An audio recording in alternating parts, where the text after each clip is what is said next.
Selamat datang and welcome to the Postpartum Wellness Show. I'm Dr. Krista Lau, your host and postpartum wellness consultant. In this show, I share insights and knowledge around approaching your postpartum journey through culture, traditions, and modern postpartum care using my combined experiences as a physician with scientific and public health background, an author, a foreign-born U.S. military spouse, and a mom of two.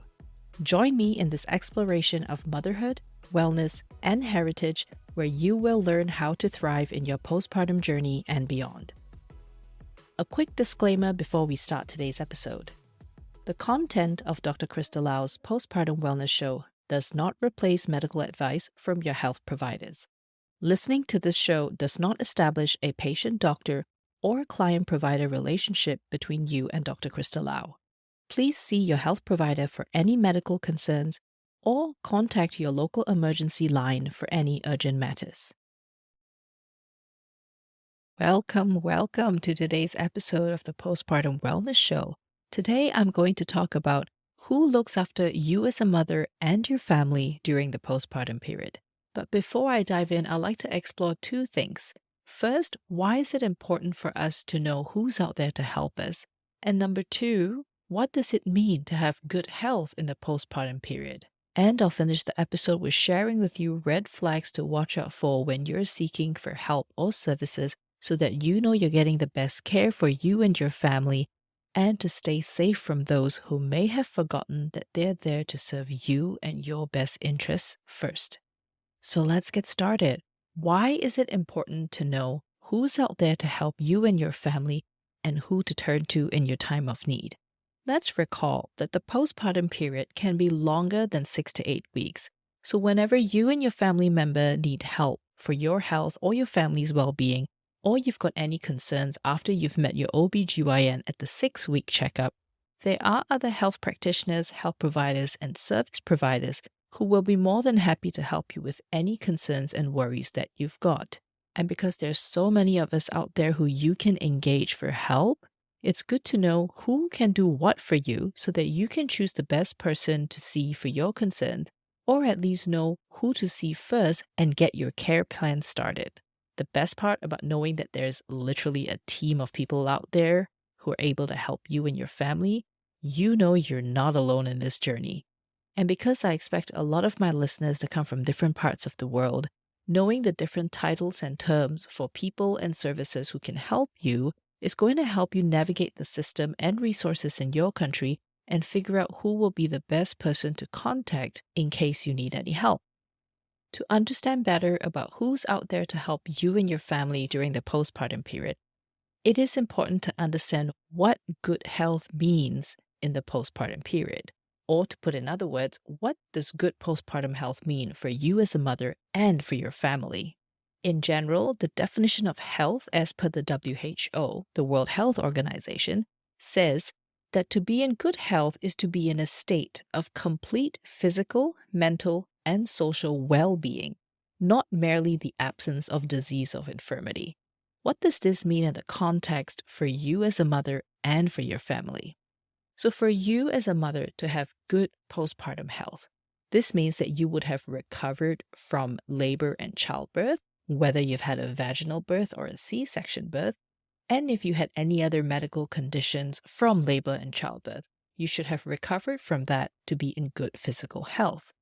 And for you to have good mental health during the postpartum period, that means you would have had the mental health support to manage the postpartum blues, postpartum moods, and if you've been diagnosed with postpartum depression or other postpartum mood disorders and anxiety, you would have had some treatment and management plan and an action plan for that. So that means your mental health and mental well-being has been looked after. And finally, as a mother, to have good social well-being during your postpartum period.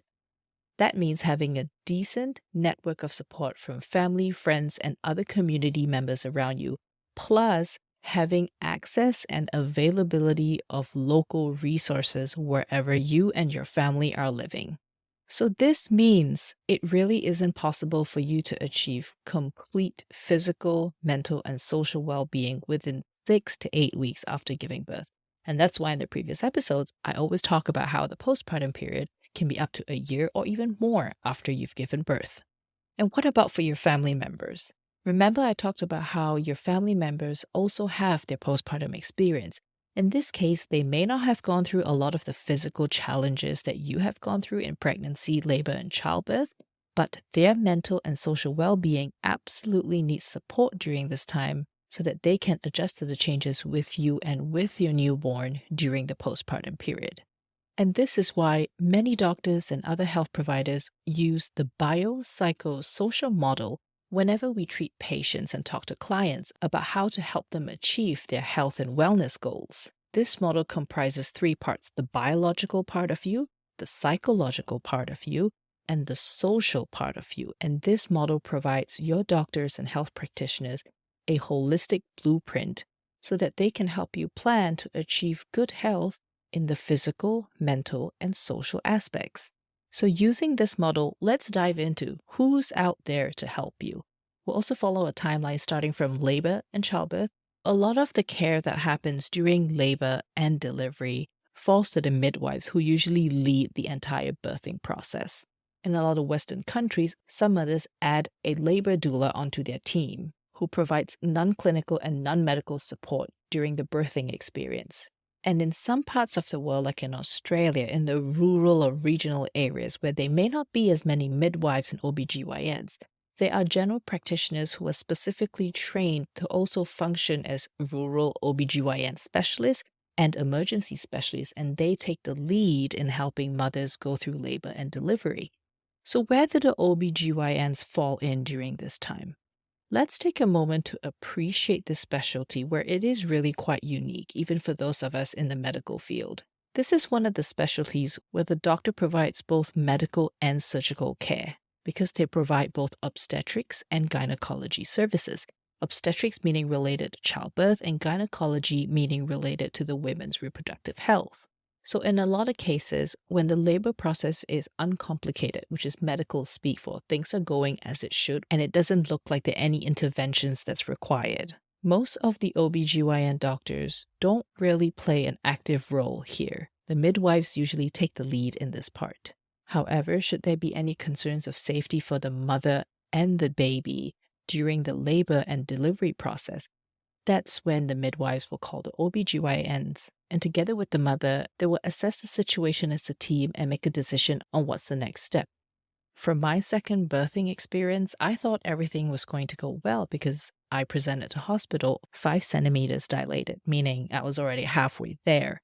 And even my midwives, they were very pleased with how everything was progressing. Up until 20 hours later, I was not moving past 6 centimeters and my baby was starting to show fetal distress on the monitor. And that's when the OBGYN doctor stepped in. We had a discussion and decided that it was best for me and my baby to have an emergency C-section. And this is where the skills and the expertise of the OBGYNs are absolutely crucial. In cases where emergency C-sections need to happen or some other surgical and medical procedure that is important to preserve the safety of the mother and the baby. So why is it that mothers only see the OBGYN at the 6-week mark for that one postpartum check instead of getting more frequent care from them after giving birth? Well, we go back again to the definition of the specialty. The OBGYN doctors do have a lot of patients to see outside of pregnant mothers. Plus, it is important for them to focus on providing emergency care to mothers who need it during labor, during childbirth, and even in the postpartum period, where there is still a chance for any of us who have given birth to develop life-threatening conditions. This is why, in many parts of the world, the postpartum care model is led by the midwives, maternity nurses, community nurses, and other primary care providers. I'll go more in detail on who the primary care providers are in a little bit. Back in my home country, Malaysia, in Australia, and here where I am right now in Germany, once the mother goes home with her newborn, the midwives usually do home visits to check on the mother's recovery and on their newborn's well-being. This is on top of the pediatric care that the newborn baby receives. And in situations where there are insufficient midwives, then community nurses, maternity nurses, and other nursing professionals will take the lead in postpartum care for the mother and the newborn. It is also during this time in the immediate postpartum period where families in the West have the option of hiring postpartum doulas, overnight nannies, and newborn care specialists who can help with promoting a mother's well being. And for some families, this postpartum care falls into the responsibility of other family members who step in to help the mother and her family during this time. In many parts of East Asia, even in Malaysia, where I'm from, there are confinement nannies or puyuets who come and help the family for up to 30 days after the mother's given birth so that she may focus on resting and recovering after childbirth. These nannies also help with nutrition, cooking, cleaning, laundry, breastfeeding assistance, and teaching the parents how to care for their newborn baby. For families who can really afford it, there are confinement centers that they can check into, which I know sounds really dark and jail-like, but confinement is just a word we used in East Asia to describe a postpartum practice of staying at home with our newborn in the first 30 days after giving birth. And these confinement centers are really comfortable wellness stays where the families have everything provided to them so that the mother can focus on resting and recovering. But what happens after that 6-week OBGYN checkup? What else is out there for you as a mother and your family? Most importantly, after this time is to establish care with your primary care provider.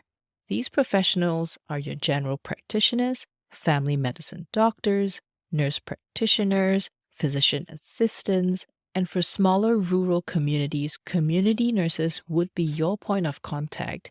The type of care that they provide is not limited to only making sure that you're in good physical health, but to provide you with mental health support and to refer you to other allied health practitioners and providers and services to improve and maintain your social well-being. They are the team leader for your health team for the rest of your postpartum journey. And for mental health support during your postpartum journey, you have counselors, therapists, psychologists, psychiatrists, and for those of you listening who are part of the U.S. military community, you have access to your chaplains and your military family life counselors who can offer you support and non-medical counseling during this time. You and your family can also engage complementary therapy practitioners, especially if you have a cultural connection to the traditional medicine that is practiced in your heritage. Just like myself, as much as I am a completely Western and modern trained medical doctor with a scientific background, I still follow traditional Chinese medicine practices, and I do see traditional Chinese medicine doctors from time to time because I use both approaches in my journey towards better postpartum health and overall wellness. Another form of traditional medicine includes Ayurveda medicine, which is unique to the South Asian, the Indian heritage. And in the West, complementary therapies are also provided by functional medical practitioners and holistic health practitioners. These can add value to you and your family's postpartum health and wellness, especially when you engage them hand in hand with your primary care provider, because then you'll get the best of both worlds and you will have health practitioners and health providers who are working on the same wavelength, which is to focus on helping you and your family achieve the postpartum health and wellness goals that you want. But wait, that's not it. There are more health providers and service providers who can help you with maintaining your physical, mental, and social well-being during the postpartum period. It is absolutely essential to engage a physiotherapist or physical therapist or a personal trainer who is specialized in pelvic floor rehabilitation. Because after 9 months of growing a baby and going through childbirth, or if you've had a C-section, which is a major surgery, your pelvic floor muscles, your abdominal muscles, your core muscles absolutely need some help, not to get back to shape, but just to get their strength back so that you can go about and do your daily things without worrying about pain or leaking urine. For breastfeeding mothers, you've got lactation consultants, IBCLCs who can help you on your breastfeeding journey. IBCLCs are board-certified lactation consultants who go through quite a rigorous training program to get certified, and they are a wealth of resource for anything related to breastfeeding. You can also engage the La Leche League, especially if they've got a local meetup in your community. And what about service providers? I've mentioned a lot of people who are health providers and health practitioners who can help you and your family during the postpartum period. And service providers, they are also absolutely crucial in helping you maintain and improve your social well being and your mental health. These are babysitters, dog sitters, dog groomers, cleaning services, food delivery services, grocery delivery services, daycare, and even laundry services. But how? How do these people help you and your family? I mean, shouldn't you guys be doing all these things anyway at home by yourself? Well, yes, we can absolutely do our own laundry, cooking, cleaning, caring for our pets, and for those of us with other children, we're already caring for them and helping them adjust to the changes during this time. But honestly, it can get exhausting to a point where your mental health can get severely affected, exhausting to a point where both you as a mother and your spouse, husband, and partner are both at risk of postpartum depression and anxiety because it can absolutely be overwhelming to do it all just by yourselves. So, if you and your family have the financial capacity to hire help, especially if you don't have family and friends or other community members around you to help you during the time when you really need some additional hands on deck, then yes, please hire these services to help you out. Hire these services to give you a little bit of that mental and physical break so that you can rest and recharge and start going through the chaos again once you regain some energy. Because it is absolutely true that it does take a village to raise a child, but it also takes a village to nurture a mother and to nurture families. Plus, honor our elderlies as they get old. Getting into the habit of asking for help and receiving help and utilizing resources and the community around you is only going to benefit your physical, mental, and social well being that will lead you and your family towards good postpartum health.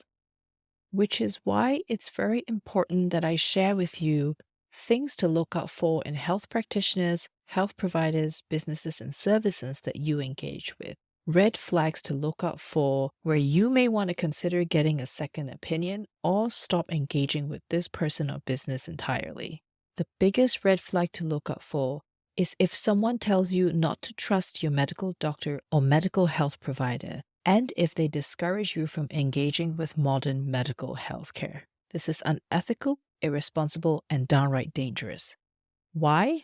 The postpartum period carries its own risk for mothers after giving birth, even up to 6 to 8 weeks later. This part of postpartum physiology of what happens to your body after giving birth, I will cover in another episode.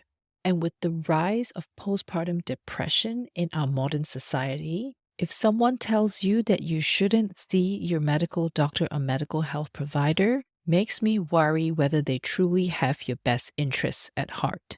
A health provider, health practitioner, and service provider who truly has your best interests and safety in their hearts will understand if they have any limitations to serve you for a specific problem that you have.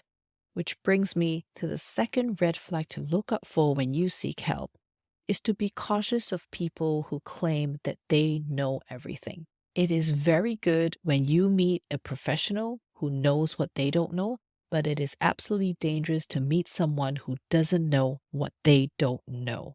And this attitude and this behavior can be present in medical doctors, medical health providers, nurses, midwives, doulas, functional medical practitioners, holistic health practitioners, traditional Chinese medicine doctors, and in any other service provider out there.